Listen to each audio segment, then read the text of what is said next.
Hi guys, my name is DIOSA. I'm a singer-songwriter from Madeira, but I'm based in London, and this is my interview for Vibes magazine. I think my first memory that I have with music is my great-grandma singing, basically singing this lullaby to put me to sleep, which is quite popular, I guess. I'm not sure if this is popular for all Portuguese people, but I was raised in Madeira. And there was just like this Ave Maria melody that I just used to sing, and it works every single time. I use it with my little sister. Um, it knocks babies out like that. So that's like the first thing that I have in my mind. And then probably just like in different interactions with my dad, because he played a big part in all my musical influences and just yeah, in me being musically inclined the way that I am. So that's like my first memory, and I hold it very dear. It's very sweet to me. I don't remember it, but I have a picture to prove it. I was like 9 months old, and my dad sat me in front of this piano because we had like this Yamaha piano. I don't even know if that's how you say that, but like an old, really cool classical piano. And it's just like this picture of me and my dad, and he's just like teaching me. And throughout my whole childhood, like that piano was like, it's a very important part of my upbringing, because it was always there. It was the place I used to run to every single time I used to go stay with my great grandma. I would go in that room and just like, initially just smack down the keys, but eventually I started to learn little different things, and I like to think that that's where like the seed was planted, and then I made something grow. Oh my God, I probably don't remember the first song I wrote. I remember the first song that I put out, um, which I don't really like, but I know a lot of other people do. So I still remember, I still know how to play it on guitar. And I do write all of my music. I'm a writer, I've always been a writer. I feel like before I even learned to use my voice, that was like my way of getting it out, kind of what I had to say, and it was through writing at first. And that's why I started with poetry. I started writing little stories, and then that's when it kind of moved on, and I was like, okay, I need to give like a voice, a sound to these stories. um, and yeah, that's when I guess Diosa started to form, come to life. Well, a little bit of the guitar, not too much. A little bit of piano. I started being trained back home in Madeira, but then we migrated to London. So I wasn't able to continue getting my classical training. But I feel like in a way it was supposed to happen, because having that break and not being able to continue to study music there, it made me pursue music in a different way, because I didn't study it again until a few years ago. I didn't think of it as like a career or anything. I genuinely was just doing it because I enjoyed it. And I feel like sometimes it's important as well to have that period of like, okay, this music is for me, and then having a pause and being like, okay, now I'm ready to share it with the world. So weird. I feel like being an artist is weird because you only have bursts of inspiration, and you don't really know what it is that inspires you. But I think good experiences, good people, yeah, just having, I guess, traveling, experiencing things in general, it really opens up my mind. It really inspires me, and I like to write about life and about personal experiences, not just mine, but my friends and other people that I know. So that's what inspires me. It's life. Oh my God. Yes. Listen, when they say that it takes a village, it takes a village. It takes a whole team of people, and I would not have half of what I have if it wasn't for all the amazing creatives that I've met. I've collaborated on music with amazing artists, a lot of stuff that's cooking and coming, but in the past with Ecstasy, he's an amazing artist as well. Um, Dago Made the Hit has pretty much mixed and mastered all of my music, and he's amazing. He knows what he's doing. I trust him. I trust his vision. It's like he gets me, you know. And it's so important in this industry to have people that really get you and understand like what you're striving for, what your purpose is, what your goal is. Obviously, the lady behind the camera is la manager, the best manager, best creative director, best person that has helped me so much as well. I love you. And yeah, it's like it wouldn't be possible. It really wouldn't. And I feel like it's important to be humble enough to be like, okay, you know, yeah, okay, I have this talent, but all these people help me channel it, because otherwise I wouldn't be able to be sharing it with the world, you know. I would always be like, no, I can't do this and I can't do that. And instead of doing that, I just go to the people who do what they do best, and I'm just like, please help me. We love you.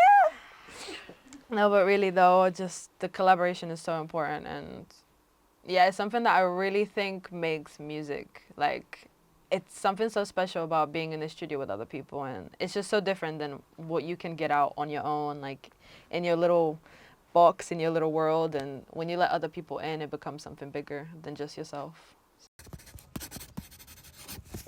I really like that question.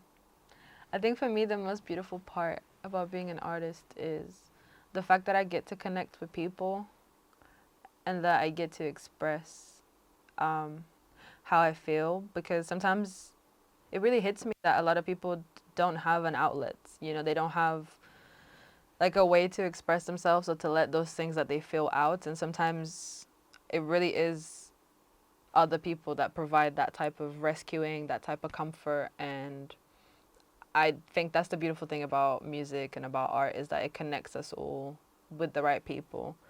Um, it's like a bridge from one world to another. Yeah, that's honestly it. I think that's the most beautiful part about being an artist, and just the fact that I get to put my stuff out and people are like, oh my God, this song, I really relate to this experience. And if I, you know, didn't put music out, I would probably be left always feeling like I'm the only person in the world that feels like this. Oh, you know, it's so funny. I'll have to be very like transparent because that's just who I am. I'm very honest, but it's something that I've really thought about because of being in the industry, and especially because I do tend to connect more with artists, you know, whatever type that is. And right now, obviously, it's another artist, and that is really difficult. I think being in this specific industry and having another partner in the same industry, but it can also be like a force for you to like take forward and to push you, because we're both trying to, you know, get to the same place, or like go forward and, you know, push our art. So in many ways it's like we're each other's number one fans. I can't imagine having to pick between both, but we've already had this conversation, so it would always be my music, it will always be my art, because the real love of my life is not just going to go away because of my music or because of what my purpose is. But it's something that I think it's scary, and I think most artists sit back and think about all the time, because the industry does like really demand a lot out of you, and sometimes you feel like you have to pick between one thing or another, and you feel like you're sacrificing your happiness. But I try and always focus on like the big picture and like what I'm trying to achieve, and hopefully the right people will go along with it, you know. So yeah, but always the art, always the art. Because that's really hard when you added the or dead. I'd bring Amy Winehouse back from the dead any day. Any day. Any day for one song. But, oh my God, there's so many. I think Bad Bunny is like a massive one for me. Like, I really would love to work with him. Probably Rosalia as well is a big one. I feel like it could be really interesting, you know, to unite Portugal and Spain finally, after so many years of us hating each other. And cut the cameras. Yeah, I think those are probably my top two artists, and there's so many more, but I try not to. Oh, Tiny is a big one, but Tiny is like a producer, but that's, you know, that's big. I'm trying to think big names because we're aiming for greatness, you know. You know, it's really interesting, that question, because I think it was last week we were in the studio and we were working on a song that was in Spanish, but you know, the artist was just like, "Oh, you're open to do like whatever." And for me, I was just like, what I have to sit sometimes and just like sit with my intuition and kind of go based on what I feel is right. Um, Lately, I'm trying to incorporate more of the Portuguese into my music. But I've realized I don't want to be restricted and be like, oh, this whole song needs to be in Spanish or this whole song needs to be in English because I want to get more English listeners. Um, if anything, I'm really trying to create like just a mixture that kind of passes through any rules that people make up of like how songs should be structured or how sentences should be structured. I think it was last week I wrote the weirdest line. It was like half in Portuguese and half Spanish. And the girls just looked at me and they were just like, that's cool. Like that's interesting. Um, so I think I go based on my intuition, you know? And sometimes it's just the feeling of the song. I also think another thing that I always think about is who am I singing it to? Because different songs tell different stories, and sometimes I feel like subconsciously I will sing in English because I'm more connected to like different people from my past or in my life that just speak English, and you know, I find it that will be a good way to reach more people. But I do try and not think too much about it, just go based on how I feel, which is how I do everything in my life. I think I'd like to do, I guess, what Ronaldo did for football and for Madeira, but with music. But like on a serious note, I think I just want to inspire people, and I want also to create music that is a little bit more healing, is a little bit more intentional. Um, because as much as I know that music is a great place to like channel whatever emotions you have, and I love to listen to all types of music, like tiraderas, which is, you know, like all types of music really. I don't mind diss tracks or anything like that, but I feel like there needs to be a balance, and I do feel like as an artist, it's more so my purpose and my mission to really send a message, and I want to send a message of hope. I think, you know, that better things are coming. That, you know, we can create our reality really, and that we're not products of our circumstances. It's really about what we do with the cards that we're dealt. Um, and in a way, I think I also want to bring people back to like that spirituality of just like being connected to yourself, because the whole concept behind DIOSA is not that I'm a goddess, it's that I have God within me, and like all of us do. And sometimes it's important to just tap into like that divine energy and to remember who the fuck you are, like what you're here to do, and really trust in God's plans. Because, yeah.